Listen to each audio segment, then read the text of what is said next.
क्या आप जानते हैं कि किन लोगों के घर से माता लक्ष्मी रूठकर चली जाती हैं और उनके घर में कंगाली आ जाती है?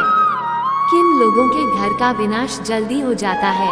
एक बार शिव जी और माता पार्वती आकाशलोक में भ्रमण कर रहे थे। भोलेनाथ माता पार्वती से बताते हैं कि पृथ्वी लोक में जिस घर में इन 3 लोगों का प्रभाव होता है, उस घर का सर्वनाश होने से कोई नहीं रोक सकता। उस घर के लोग गरीबी के दलदल में फंसते चले जाते हैं और घर में दरिद्रता आ जाती है। तभी माता पार्वती कहती है, हे स्वामी, कृपया आप बताइए, ऐसे 3 लोग कौन हैं? तब भोलेनाथ कहते हैं, उचित है देवी, हम आपको आज एक प्राचीन काल की कथा सुनाते हैं। ये कथा सुनने के बाद आपके सभी प्रश्नों का उत्तर आपको मिल जाएगा। तब भगवान शिव माता पार्वती को ये कथा सुनाते हुए कहते हैं, प्राचीन काल की बात है। किसी नगर में एक व्यापारी रहता था। वह व्यापारी बड़ा ही धनवान व्यक्ति था, उसे अन्न धन की कोई कमी नहीं थी। व्यापारी का एक बड़ा ही सुंदर पुत्र था और व्यापारी अपने पुत्र से अत्यधिक प्रेम करता था। व्यापारी और उसकी पत्नी को विवाह के बहुत सालों बाद संतान की प्राप्ति हुई थी, इसलिए वे दोनों अपनी संतान से बहुत अधिक प्रेम करते थे। व्यापारी हर कार्य अपने पुत्र से पूछकर ही करता था। व्यापारी का पुत्र अभी छोटा ही था, परंतु पुत्र प्रेम में अंधे व्यापारी ने वह सब कुछ किया जो उसका पुत्र कहता था। अगर पुत्र कोई गलत कार्य करने के लिए भी कहता तो उसे भी कर देता था। व्यापारी यह नहीं सोचता था कि उसका पुत्र अभी छोटा है और उसे इतने बड़े निर्णय लेने की समझ नहीं है। परंतु पुत्र प्रेम में वह अंधा व्यापारी और उसकी पत्नी अपने पुत्र की हर बात को सर आंखों पर रखते थे। व्यापारी का पुत्र जो भी मांगता, व्यापारी उसे लाकर दे देता था। उस व्यापारी के घर के बाहर एक वृक्ष पर कई सालों से एक कबूतर रहता था। वो कबूतर उस व्यापारी के घर के बाहर कई सालों से रह रहा था और व्यापारी के घर को अच्छे से जानता था। व्यापारी भी उस कबूतर को जानता था और उसकी सेवा करता था। उसे दाना पानी खाने के लिए देता था। वो कबूतर ये देखकर बड़ा ही चिंतित रहता था कि व्यापारी अपने पुत्र की हर बात को मान लेता है और व्यापारी का पुत्र जिस भी चीज की जिद करता है, व्यापारी उसे लाकर दे देता है। कबूतर इस पेड़ पर बैठकर यह सब देख रहा था। तभी वह व्यापारी से कहता है कि व्यापारी, तुम्हें अपने पुत्र के प्रेम में इतना अंधा नहीं होना चाहिए। तुम्हारी यह गलती तुम्हें आगे जाकर बहुत भारी पड़ेगी। तब व्यापारी कहता है, अरे कबूतर, तुम नहीं जानते, मेरा पुत्र स्वयं भगवान का रूप है। कितनी मनौतियों के बाद मुझे पुत्र की प्राप्ति हुई है। अब वह जैसा कहेगा मैं वैसा ही करूँगा।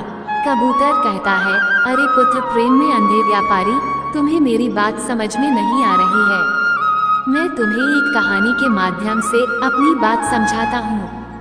फिर कबूतर अपनी कहानी को प्रारंभ करता है और कहता है, हे व्यापारी, प्राचीन समय की बात है। एक गांव में एक सेठ रहा करता था। वह सेठ बड़ा ही भला व्यक्ति था। सेठ के 3 बेटे थे। सेठ अपने तीनों बेटों के साथ घर में आराम से रहता था। सेठ ने अपने सभी बेटों का विवाह कर दिया था और उसकी तीनों बहुएं उसकी खूब सेवा करती थी। सेठ की छोटी बहू के घर में आने के बाद सेठ का घर बड़े सुख से चल रहा था। सेठ का व्यापार भी बहुत अच्छे से चल रहा था। छोटी बहू के आने के बाद सेठ के घर में अन्न और धन की कोई कमी नहीं थी और घर का माहौल बड़ा ही शांतिपूर्ण था कि घर में कभी कोई लड़ाई झगड़ा नहीं होता था। सेठ के सभी पुत्र एक साथ मिलकर रहते थे और सेठ की बहुएं भी आपस में बड़ा प्रेम करती थी। चारों बहुएं मिलकर एक साथ खाना पकाती थी और अपने पतियों और ससुर को खिलाती थी। तीनों बेटे व्यापार को बड़े अच्छे से संभाल रहे थे। सेठ सोचता था कि अब तो उसका जीवन सफल हो चुका है। घर में तीनों बहुएं बड़े ही प्रेम से रहती है और उसका व्यापार उसके तीनों पुत्र बड़े अच्छे से संभाल रहे हैं। अन्न धन की घर में कोई कमी नहीं है, ऐसे विचार करके सेठ बड़ी सुकून की नींद लिया करता था। सेठ की इतनी सुख से भरी जिंदगी देखकर गांव के अन्य लोग सेठ से जलने लगे थे। गांव के सभी लोग सोचते थे कि यह सेठ तो बड़ा ही सुखी है, इसके जीवन में कोई दुख तकलीफ नहीं है। आगे कबूतर कहता है हे व्यापारी, अक्सर मनुष्य दूसरों की तरक्की से जलता है और एक दूसरे का पैर पकड़कर किसी को आगे नहीं बढ़ने देते। मनुष्य अपनी तरक्की से जितना खुश नहीं होता, उससे अधिक वह दूसरों की तरक्की देखकर दुखी हो जाता है। अब जब सेठ तरक्की कर रहा था तो गांव के सभी लोग उससे जलने लगे थे, इसलिए सेठ से कोई बात नहीं करता था। सभी यही सोचते थे कि किस प्रकार सेठ का जीवन कष्ट से भर दिया जाए और उसकी खुशी को दुख में बदल दिया जाए। यही सोचकर गांव के कुछ लोग सेठ के कुल पुरोहित के पास जाते हैं और कहते हैं, अरे पुरोहित जी, आप यहाँ सूखी रोटी खा रहे हो और वहाँ आपका धनी सेठ बड़े आराम से पकवान खा रहा है, अपनी बहू के हाथों का स्वादिष्ट भोजन कर रहा है। तब पुरोहित जी कहते हैं, आप लोग क्या कहना चाहते हैं? बात कुछ समझ में नहीं आ रही है। तब गांव के लोग बताते हैं, पुरोहित जी, आपका जीवन तो आपके जजमान से ही चलता है, परंतु आपका जजमान तो बड़ा सुखी है, उसके जीवन में कोई कष्ट नहीं है। याद करिए, आपके इस जजमान ने आपको आखिरी बार अपने घर कब बुलाया था? अगर वह आपको अपने घर नहीं बुलाएगा और आपसे हवन पूजन नहीं करवाएगा तो भला आपकी रोजी रोटी कैसे चलेगी? आपका घर कैसे चलेगा? कुल पुरोहित को गांव वासियों की बात समझ में आ रही थी। वो भी सोच रहा था कि बात तो सही है, सेठ ने बहुत समय से मुझे अपने घर नहीं बुलाया है और उसका जीवन बड़े ही सुख से कट रहा है। इस प्रकार तो मेरे बीवी बच्चे भूखे रहने लगेंगे। कुल पुरोहित कहता है, अरे भाइयों, आपकी बात तो बिल्कुल सत्य है। सेठ तो बड़ा धनवान बन चुका है, उसका व्यापार भी बड़ी तेजी से आगे बढ़ रहा है, उसकी चारों बहुएं मिलकर बड़े प्रेम से अपना जीवन व्यतीत कर रही है, उनके जीवन में किसी प्रकार का कोई कष्ट नहीं है। तब गांव के लोग कहते हैं, पुरोहित जी, अगर आप अपना घर चलाना चाहते हैं और सुख से जीवन जीना चाहते हैं तो आपको कुछ ऐसा करना पड़ेगा जिससे आपके जजमान सेठ के जीवन में कुछ कष्ट आए, घर में लड़ाई झगड़ा हो, तभी वह आपको हवन पूजन के लिए अपने घर में बुलाएगा और आपको धन मिलेगा। क्योंकि यदि ऐसा ही चलता रहा तो आप एक दिन गरीब हो जाएंगे और आपको भीख मांगनी पड़ेगी। इतना कहकर गांव के सभी लोग कुल पुरोहित के घर से चले आते हैं। अब इधर वह कुल पुरोहित बड़ी चिंता में डूब जाता है और सोचता है कि अब मैं ऐसा क्या कर सकता हूँ जिससे सेठ के घर में लड़ाई झगड़ा होने लगे, उसका व्यापार बंद हो जाए, तभी वह मुझे हवन पूजन के लिए अपने घर में बुलाएगा। अब ऐसा सोचकर वह कुल पुरोहित एक साधु महाराज के पास जाता है और कहता है, हे स्वामी, मेरी सहायता करिए। मेरे गांव में मेरा एक जजमान है जो एक सेठ है। सेठ बड़ा ही सुखी जीवन जी रहा है, उसके जीवन में किसी प्रकार का कोई कष्ट नहीं है, परंतु जिस प्रकार चोरों का जीवन लापरवाह लोगों से चलता है, जिस प्रकार राजा का जीवन झगड़ा करने वालों से चलता है, उसी प्रकार पुरोहित और पंडितों का जीवन अपने जजमान से चलता है। अगर जजमान के घर में कोई दुख तकलीफ नहीं होगी और वो हमें नहीं बुलाएंगे तो हमारा जीवन कैसे चलेगा? हम धन कैसे अर्जित करेंगे? हम तो भूखे मर जाएंगे। तब साधु महाराज कहते हैं, अरे पुरोहित जी, आप चिंता मत करिए, आप बताइए कि क्या तकलीफ है? तब पुरोहित कहता है, हे महाराज, मैं चाहता हूँ कि सेठ के जीवन में कुछ कष्ट आने लगे, उसके घर में लड़ाई झगड़ा होने लगे, उसके व्यापार में कुछ कमी आ जाए, तभी वह मुझे हवन पूजन के लिए अपने घर में निमंत्रण देगा। पुरोहित की बातें सुनने के बाद साधु महाराज कहते हैं, हे पुरोहित जी, आपका काम तो बड़ा ही छोटा सा है। मैं आपको अभी बताता हूँ कि सेठ के जीवन में इतनी सुख और समृद्धि का कारण क्या है। अब साधु महाराज अपनी दिव्य दृष्टि से आंखें बंद करके देखते हैं। कुछ देर बाद साधु महाराज आंखें खोलकर कहते हैं, पुरोहित जी, सेठ के आगे बढ़ने का कारण उसके घर में उसकी छोटी बहू है। सेठ की छोटी बहू साक्षात माता लक्ष्मी का रूप है। वह बड़ी ही संस्कारी और बुद्धिमान स्त्री है। जब से वह सेठ के घर आई है, तभी से सेठ के घर में सब कुछ अच्छा हो रहा है और उसका जीवन सुख से कट रहा है। ऐसी स्त्री जिस भी घर में रहती है, वह घर खूब फलता फूलता है। तब पुरोहित कहता है, हे स्वामी जी, अगर ऐसा है तो इसका कोई तो रास्ता होगा जिससे सेठ के घर में लड़ाई झगड़ा होने लगे और उसका व्यापार ठंडा पड़ जाए। तब साधु महाराज कहते हैं, हे पुत्र, तुम चिंता मत करो, तुम्हें बस एक काम करना है।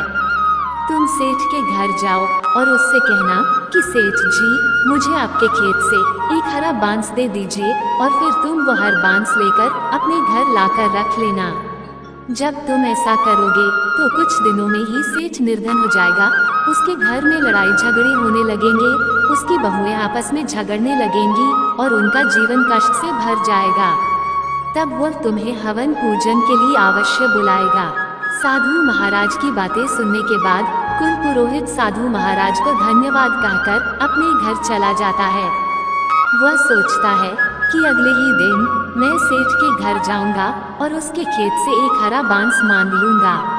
जब अगला दिन आता है तो सुबह जल्दी उठकर कुल पुरोहित सेठ के घर पहुंच जाता है। सेठ के घर पहुंचने पर पुरोहित आवाज लगता है।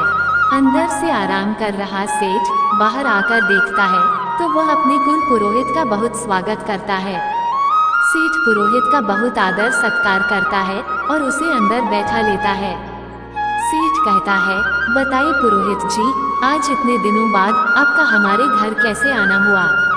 तब कुल पुरोहित कहता है, सेठ जी, मैं बस यहाँ से गुजर रहा था तो सोचा आपसे मिलता चलूं।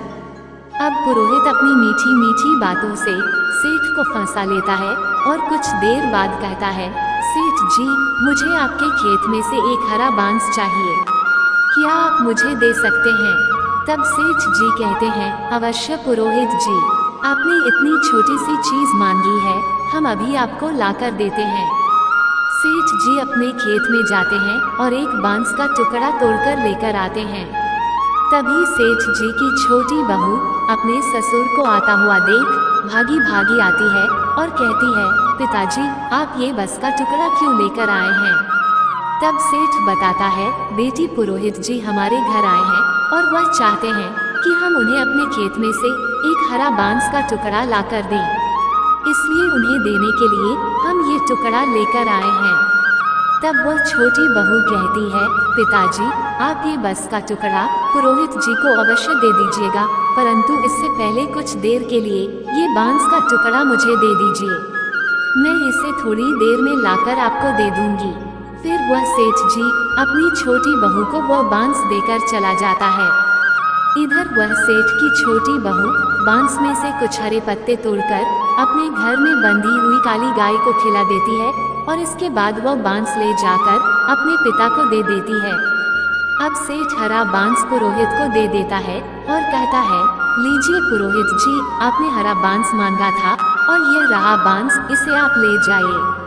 तब वो पुरोहित खुश हो जाता है और सोचता है कि अब तो सेठ के घर की खुशियां मैंने छीन ली है। पुरोहित अपने घर लौट जाता है और बांस का टुकड़ा रखकर सोचने लगता है कि कुछ ही दिनों में सेठ मुझे याद करेगा, क्योंकि उसके घर में लड़ाई झगड़ा और गृह कलह होगा। तब मैं हवन पूजन करके अच्छे पैसे मांग लूंगा। ऐसे विचार करके वो कुल पुरोहित प्रसन्न हो रहा था। अब पुरोहित इंतजार करने लगता है कि कब सेठ का बुलावा आएगा और मैं जाकर सेठ के घर में हवन पूजन करूंगा। परंतु इंतजार करते करते 1 महीना बीत जाता है, फिर 2 महीने बीत जाते हैं और तीसरा महीना भी बीत जाता है।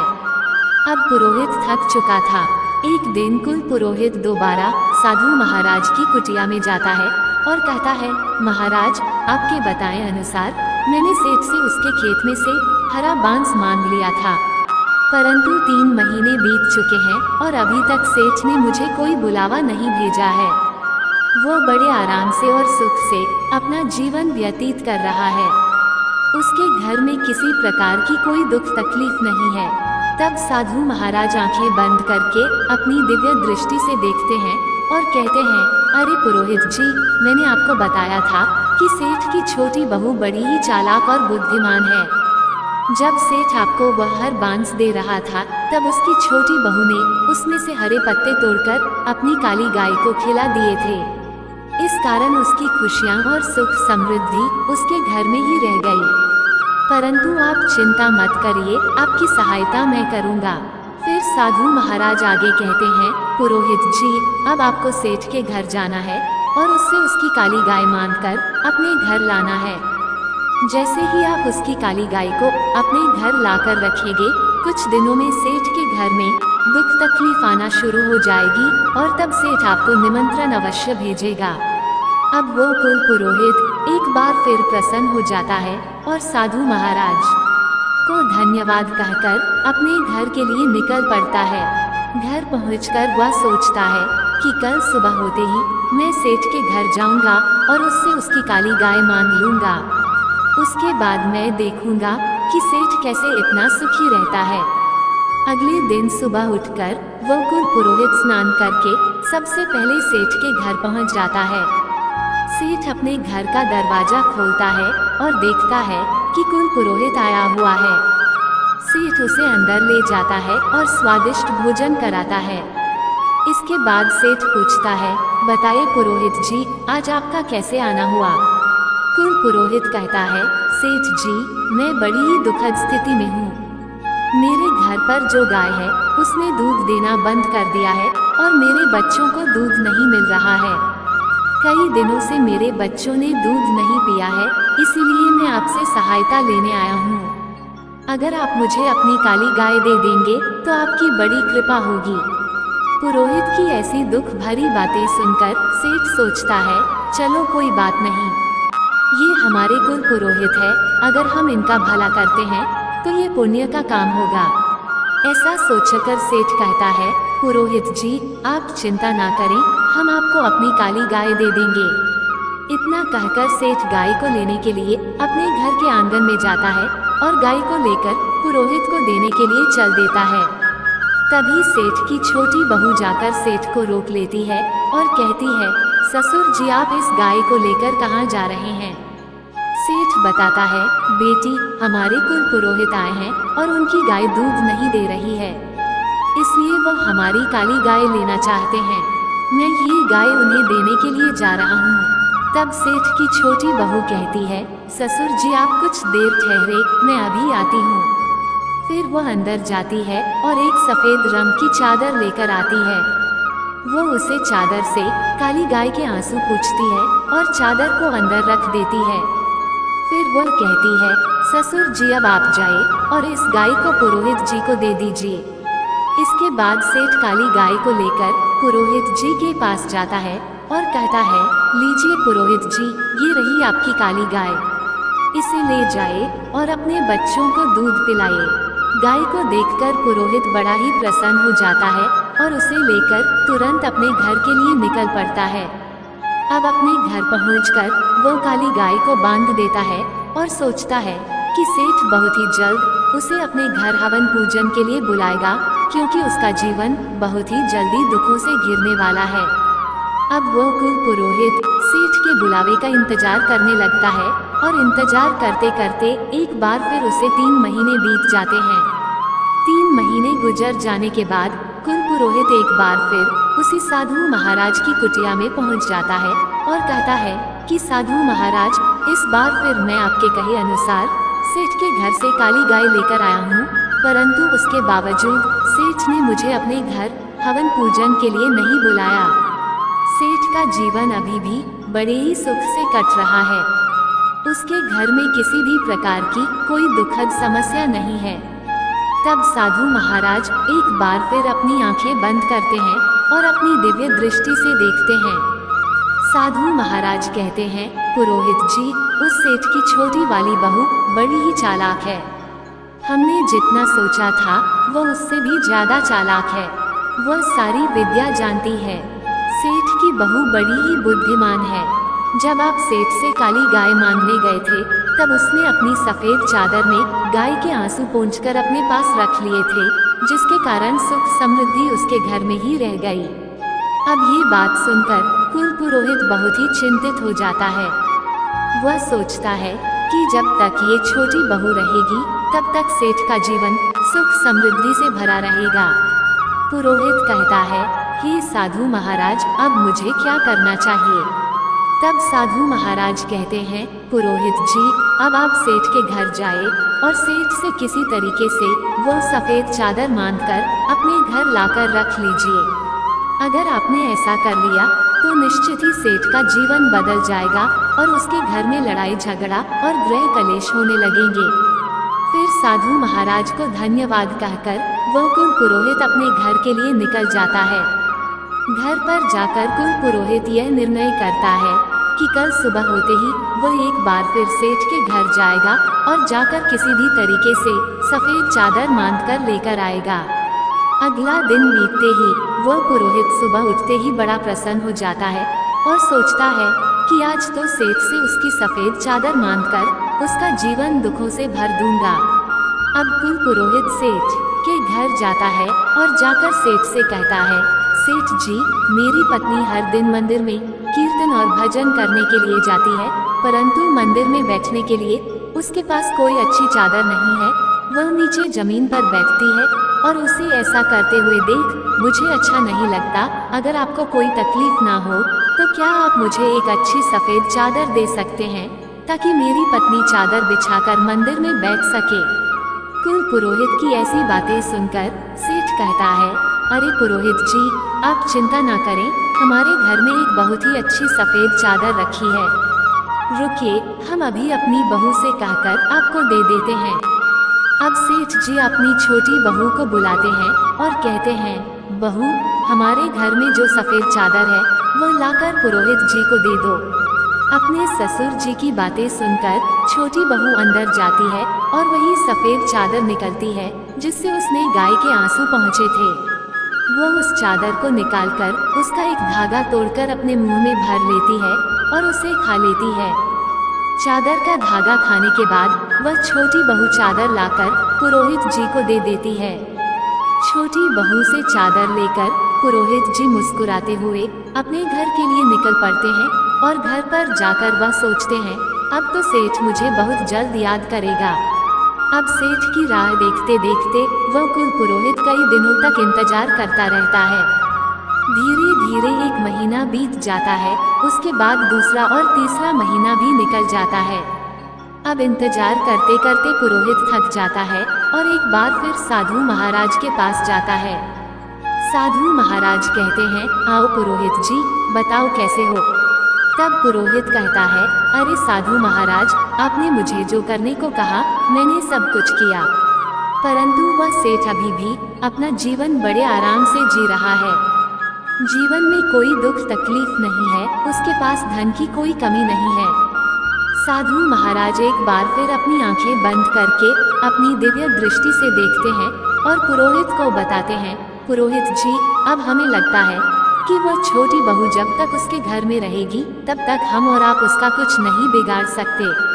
आपको सफेद चादर देने से पहले उसकी बहू ने उसमें से एक धागा निकलकर खा लिया था, जिसके कारण सुख समृद्धि और धन का सुख उसके पास ही रह गया।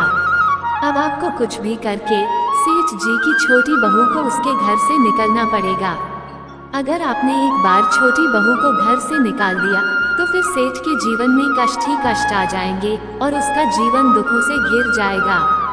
फिर उस पुरोहित को भी समझ में आ गया कि छोटी बहू के रहते वह कुछ नहीं कर सकता।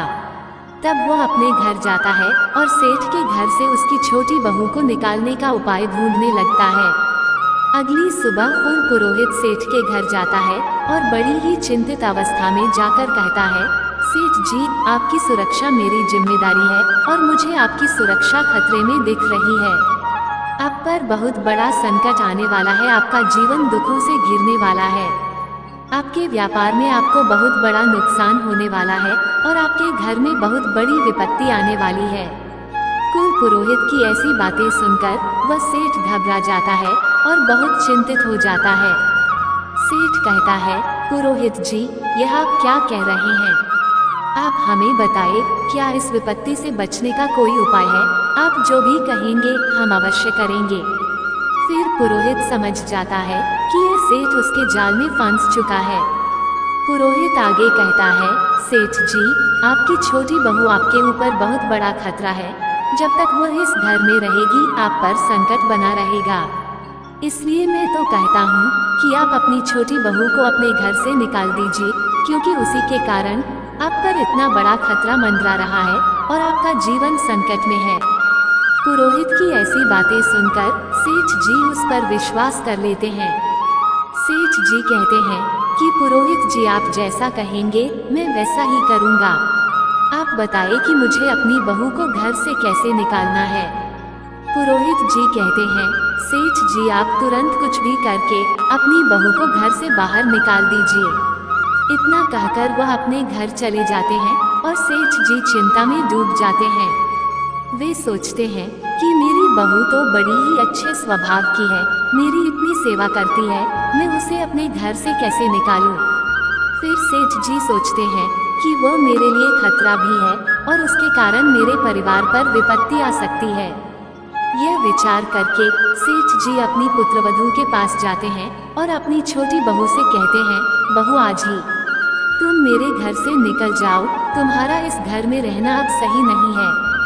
तुम्हारे कारण हमारे घर में विपत्ति आने वाली है। वह अपने पिताजी की ऐसी बातें सुनकर सब समझ जाती है कि जरूर पुरोहित जी ने मेरे पिताजी के कान भरे हैं। तब बहू कहती है, ठीक है ससुर जी, अगर आप यही चाहते हैं तो मैं इस घर को छोड़कर चली जाती हूँ। फिर अपनी पत्नी को घर छोड़कर जाता हुआ देख सेठ का छोटा पुत्र भी कहता है, पिताजी, अगर मेरी पत्नी इस घर में नहीं रह सकती तो मैं भी नहीं रहूँगा।